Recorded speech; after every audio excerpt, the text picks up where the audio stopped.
Bismillahirrahmanirrahim. Assalamualaikum warahmatullahi wabarakatuh.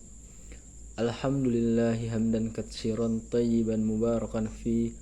Asyhadu an la ilaha illallah wahdahu la syarikalah wa asyhadu anna Muhammadan abduhu wa rasuluh la nabiyya ba'da amma ba'du. Segala puji kita panjatkan atas kehadiran Allah Subhanahu wa taala, atas limpahan rahmat dan karunia-Nya lah sehingga kita masih diberikan kesehatan, kenikmatan, waktu luang, dan kesehatan badan yang tak terhingga. Yang saya hormati dosen pengampu Bapak Amiruddin SPDI MPDI serta rekan-rekan semua yang berbahagia. Melanjutkan mata kuliah dengan sistem daring. Kali ini saya akan membahas tentang pengelolaan perpustakaan berbasis offline dan online. Materi kelima dan materi keenamnya adalah pengelolaan laboratorium sebagai pusat sumber belajar pada mata kuliah manajemen pusat sumber belajar. Baiklah, di sini terlebih dahulu saya lagi-lagi memperkenalkan diri. Nama saya Edo Firmansa, semester 6, lokal MPI C. Di sini saya akan menyampaikan materi yang kelima dan keenam. Baiklah, saya mulai materi yang kelima terlebih dahulu, yaitu pengelolaan perpustakaan berbasis offline dan online. Seperti kita tahu, pengelolaan perpustakaan memang sangat-sangat penting. Setelah kita melakukan sebuah perencanaan yang matang, saat implementasi di lapangan, pengelolaannya benar-benar harus sesuai dengan program yang telah kita laksanakan.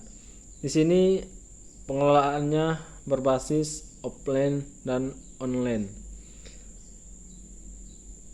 Jadi, jika pengelolaannya berbasis offline, maka itu tidak melibatkan hal-hal yang mendasar, seperti tidak perlu menggunakan media-media atau jaringan internet. Karena kita tahu pengelolaan offline tersebut yaitu pengunjung akan langsung datang ke perpustakaan, baik itu meminjam buku ataupun sekadar menambah ilmu pengetahuan dengan membaca di perpustakaan tersebut. Sebagai seorang pustakawan, dalam pelayanan atau pengelolaan yang berbasis offline ini, ia benar-benar harus menjaga atau membuat para pengunjung itu merasa nyaman ketika ia berkunjung ke perpustakaan yang dikunjunginya.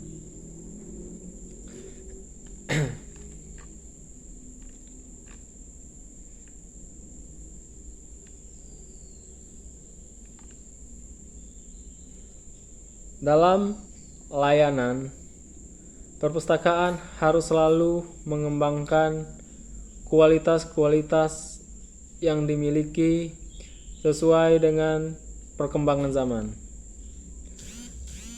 Pada dasarnya, perpustakaan harus mengikuti kebutuhan masyarakat atau penggunanya. Karena semakin baik fasilitas yang dimiliki oleh sebuah perpustakaan, maka pengunjung akan semakin senang untuk berkunjung dan datang kembali ke perpustakaan tersebut. Sehingga di sini diharapkan pustakawan bisa mengerti teknologi dan informasi. Berhubung yang saya jelaskan yang pertama ini adalah yang berbasis offline-nya, maka seorang pustakawan benar-benar harus fokus dan teliti ketika para pengunjung mengakhiri kunjungannya. Ia benar-benar harus memiliki data yang akurat dan valid. Lanjut, yaitu pengelolaan yang online. Dalam pembahasan ini, perpustakaan digital itu termasuk perpustakaan yang berbasis online. Jadi, seorang pustakawan, ia harus benar-benar mengerti dengan teknologi dan informasi.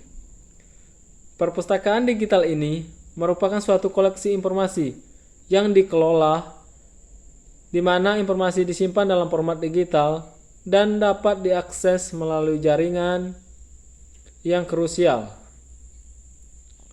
Perpustakaan digital merupakan sumber-sumber yang menyediakan informasi, termasuk staf ahli yang menyeleksi, menyusun, menyediakan akses, memelihara, menerjemahkan, menyebarkan, serta mempertahankan kesinambungan dalam koleksi-koleksi format yang dimiliki oleh perpustakaan digital tersebut.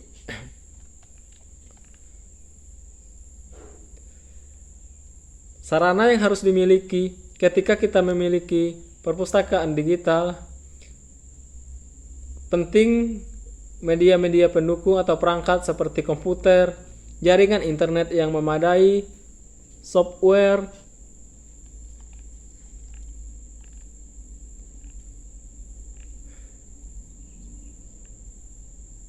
perpustakaan digital ini sepenuhnya berformat digital karena ini merupakan perpustakaan masa depan dengan staf yang benar-benar ahli dan memiliki ilmu pengetahuan teknologi dan informasi yang sesuai dengan karakter untuk perpustakaan masa depan. Ini adalah pusat sumber belajar masa depan di era sekarang ini. Baiklah, mungkin itu merupakan penjelasan dari saya tentang materi yang kelima. Akan saya lanjutkan dengan materi yang keenam, yaitu pengelolaan laboratorium sebagai pusat sumber belajar.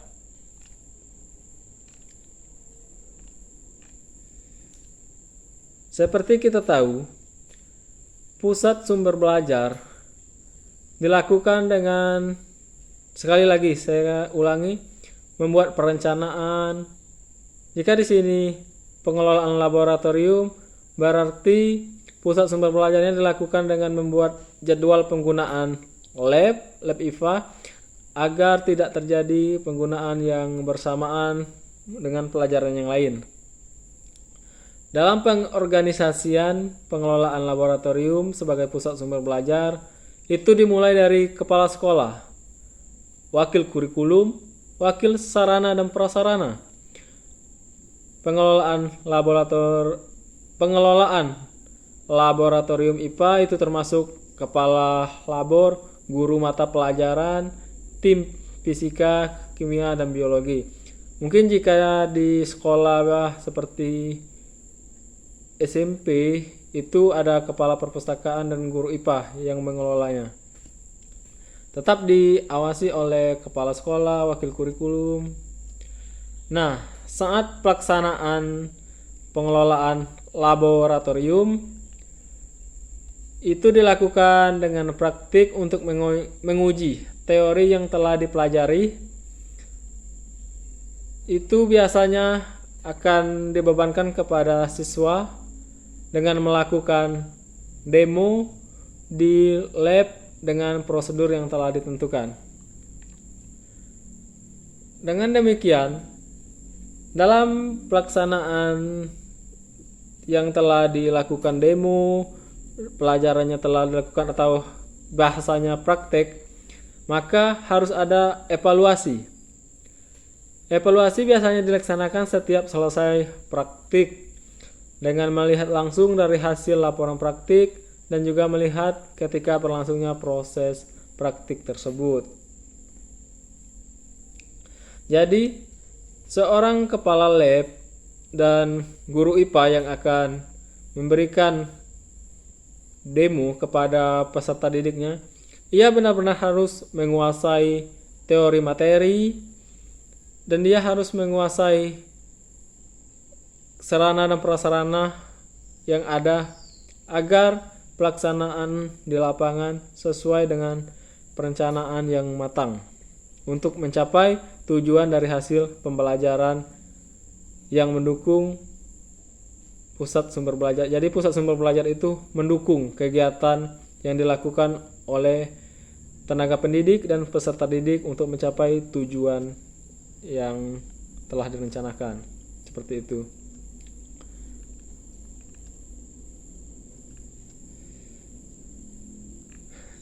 Jadi dalam kegiatannya guru IPA benar-benar harus lebih aktif dalam pengelolaan laboratorium sebagai pusat sumber belajar dalam hal praktik serta demo di lapangan.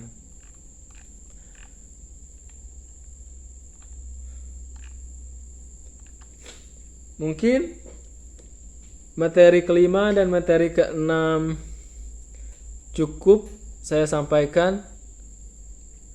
Lebih dan kurangnya saya mohon maaf, karena yang baik itu datangnya dari Allah Subhanahu wa taala, yang buruk itu dari pribadi kita sebagai manusia. Hilaf dan salah saya mohon maaf. Saya akhiri. Wassalamualaikum warahmatullahi wabarakatuh. Semoga kita semua selalu di dalam lindungan Allah Subhanahu wa taala. Amin ya rabbal alamin.